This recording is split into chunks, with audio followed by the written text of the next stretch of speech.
Blues for Pekar is dedicated to the late Harvey Pekar. Most people know him as the Cleveland curmudgeon who authored American Splendor, the cult classic comic books, and as the alienated schlep who was celebrated on television and in the movies during the latter part of his life. This music is for the Harvey that I had known since the early 1960s. That Harvey Pekar was a lifelong jazz lover and one of America's leading jazz critics. He wrote commentary and record reviews for journals like Downbeat, the mother of America's jazz magazines. His passion for the music never waned, and he continued writing about jazz until the end of his life.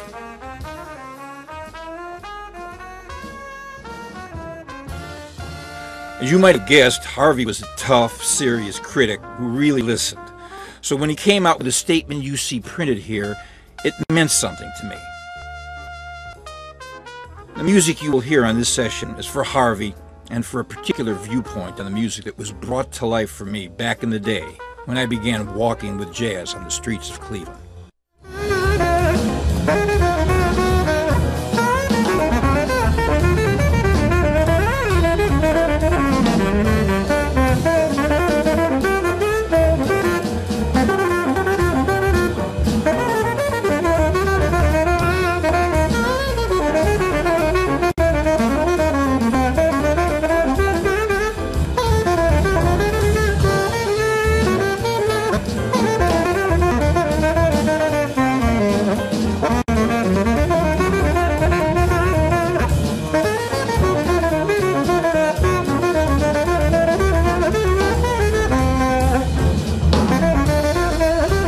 Hello, I'm Ernie Krivda, and I kind of put this thing together, the music and the musicians, and this is all about jazz.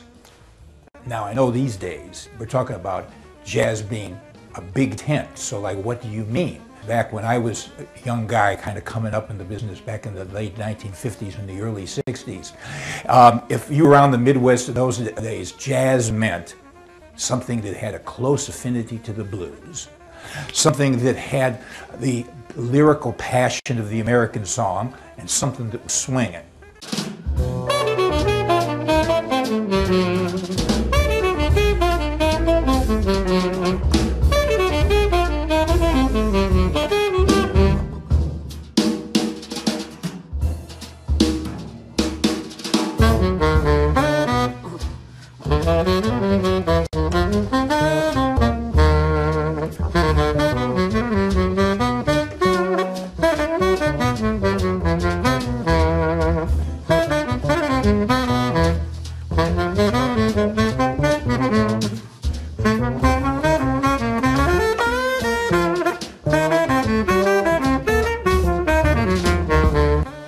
A lot of people come up to me and say, I like that.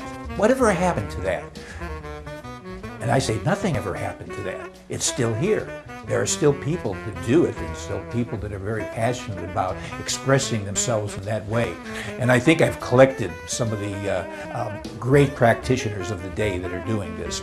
And I've reached across the lake, and I've reached across generations to kind of bring them all together over here.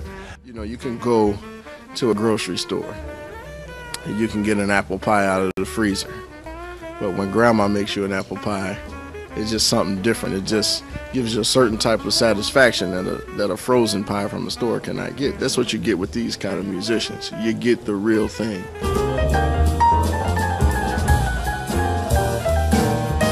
This is one of the last of the classic bop stylists.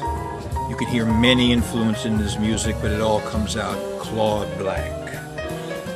He is also one of the great rhythm section players in the tradition. He orchestrates on the move and captures the now with an almost magical and appropriate relevance.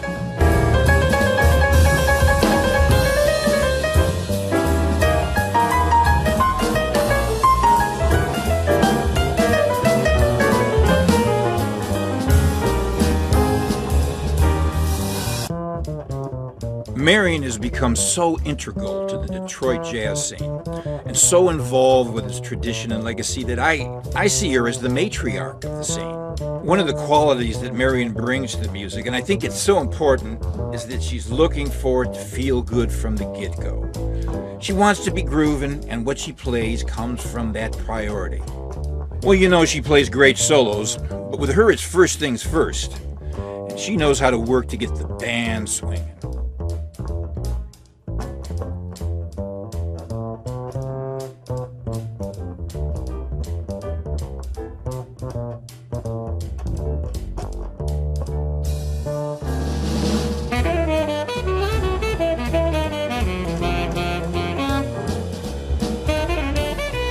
What's it like to play with these guys?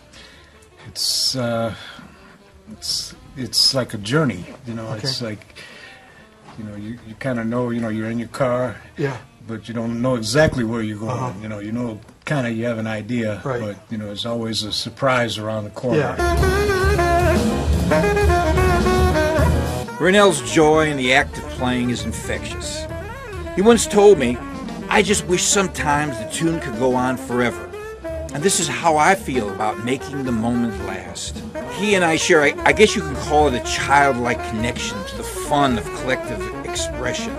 And if sometimes you might listen to this music from the drums, you will hear why I enjoy creating music with him so much.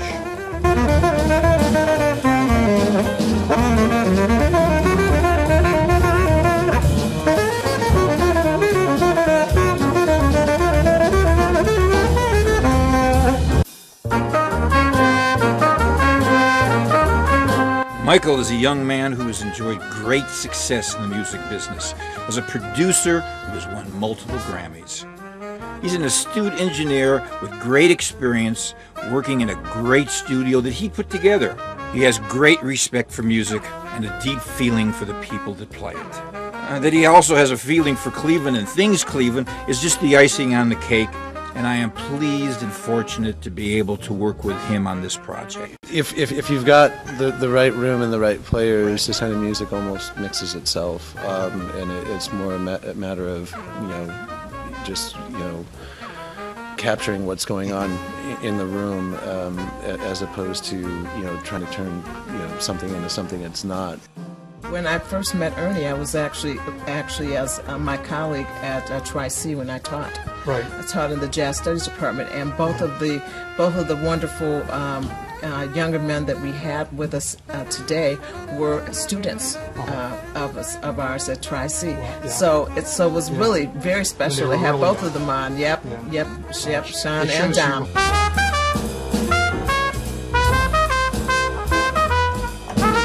Sean has developed into a powerhouse. He's one of the most accomplished and versatile trumpet players on the American jazz scene, capable of really astonishing instrumental prowess in numerous situations. We hear him playing on this session as a jazz trumpet player.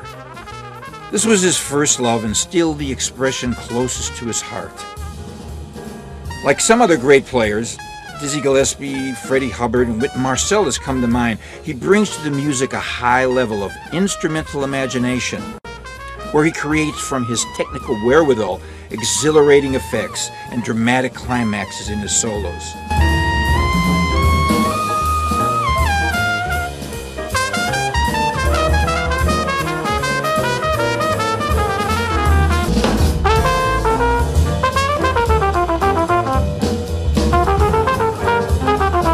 The first thing that always strikes me and audiences about Dom's playing is that it's so lyrical and so inviting.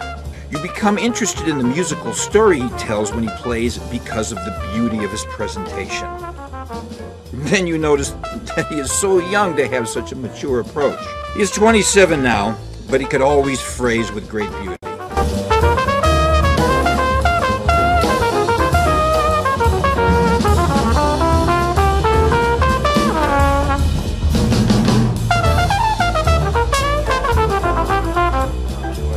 Work with Ernie, man. He's a true master. I know. He's got such a unique way of playing. You know, Right. He's one of the few guys that can just hear a couple notes and not only know that it's Ernie, but you've just never heard any kind of sound like that. It's just such a, you know, truly unique voice. You know, Great. in every sense of the word.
project has been a joy because of the people that I've been able to work with and because of the music that I've been able to play. Music that I believe in, and I hope you believe in too, and that you'll find joyful, and that you'll find moving, and that you'll want to come back to again and again and again. Ciao.